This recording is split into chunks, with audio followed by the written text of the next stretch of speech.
And that's where I go back to where we were before of like, I've personally found it may be counterintuitive for some, but the more open you are, the more vulnerable or risk you take, net it out, happiness goes up. That goodness of whatever that is goes up, because again, to your point, it allows you to experience so many more things and recognize the things that contribute to that happiness and that feeling of goodness.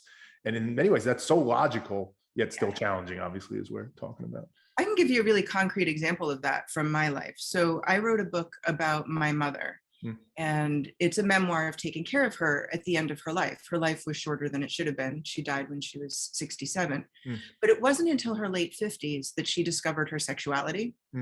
And her sexuality, so she had sort of come of age in the post-war 1950s, and she was socialized into a very heterosexual, very heteronormative way of thinking about sex. And she had very unhappy relationships with men. And for a long time when I was growing up, she didn't even have any relationships with men. She and my father had separated, she'd married, she'd divorced again. And then she just went through this long spell of no dating, no nothing.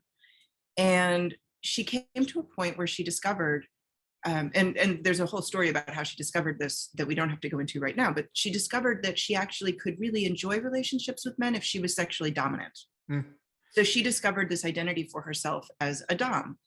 And turns out she, from that point on, and this was in her late 50s, from that point on, she had several amazing, really happy relationships with a lot of interesting men. Now, why do I know about that? Right? Because a lot of times parents don't share information about their sex lives with their kids. And so I was open to her sexuality, and she knew I would be open to her sexuality, partly because I had studied sexuality as a sociologist. I had written about it. She and I, again, told in the book, so we don't have to go into it here, but she and I had a kind of codependent relationship. So talk about like risk and harm that comes from too much openness. We had that too. But because of all of that, at this stage of her life, I was able to be open to her and help her kind of facilitate this new development in her life. I had a lot more connections and knowledge about kink sexuality and queer sexuality and things like that. So I could be a resource for her.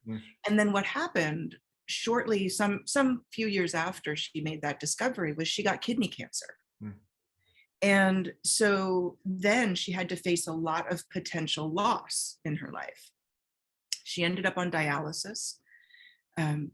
I had to be open to a kind of dialysis that she was allowed to do at home. And I was not open to that at first because she was not a tidy housekeeper, and I thought she'd get sick, make herself sick. Anyway, I took risks. I was open to that. Her openness to her sexuality and her kink community allowed her to really face that health crisis in a way that would have been much more terrifying for a lot of us without that. There's so many ways that being open to things that are taboo or off limits are useful to us. But then she entered the hospital a few years later with a terminal illness. And one of the things we found out is that the healthcare system is not particularly open to addressing people's needs around sexuality. Even down to, if you go to a rehab facility or a nursing home, can you have your partner there? Is there any privacy for sexuality? And are there people there who are even prepared to have that conversation with you? Right?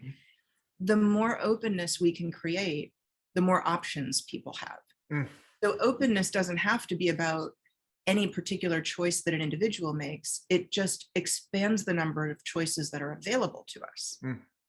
And because I was open to her, I was able to help her have more options.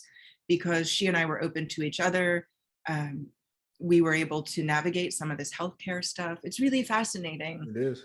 The way that level of in many ways very unusual openness created opportunities for happiness in a very unhappy situation. Yeah, it's such a good example. Thank you for sharing that. Firstly, it's such a good example because it highlights let me just hit it head on, and then we'll kind of unpack it. Like, so many people, as you said, would hear that story and say, well, that's unusual, or it's strange to be open about that type of thing.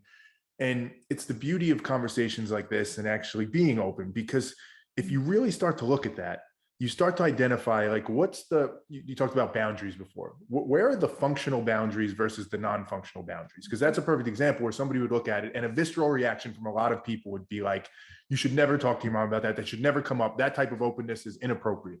And you say, okay, but why? Like, what is the harm? What is the risk you're actually worried about in having that type of conversation or having that dialogue or whatever it might be? And I can't help but believe that logically, if you work through that, you'll get to a conclusion that says, I don't know. There is no logic in being afraid of that. It's just some taboo thing that's been ingrained in us through societal things. And if I get to the root of it, there's really no danger to me at all. It just maybe makes me a little uncomfortable. And I'm not even sure why it makes me uncomfortable, if I'm being honest, right? And then you look at it again, sticking on that logic thread, and you say, okay, so there's not really much risk to it. What's the benefit? Well, the benefit is so obvious. It's so much more efficient to be able to actually look at the truth of a situation. What do I need? What do I like? What makes me happy? And to be able to talk to people and find ways to expound on that is just so logical and so much more efficient. And it's just the perfect example of a situation where, again, visceral reaction is nope, can't do that. But you break it down and you say, yeah, like you should do that because it's going to allow people to be happier and nobody's being hurt as a result of it.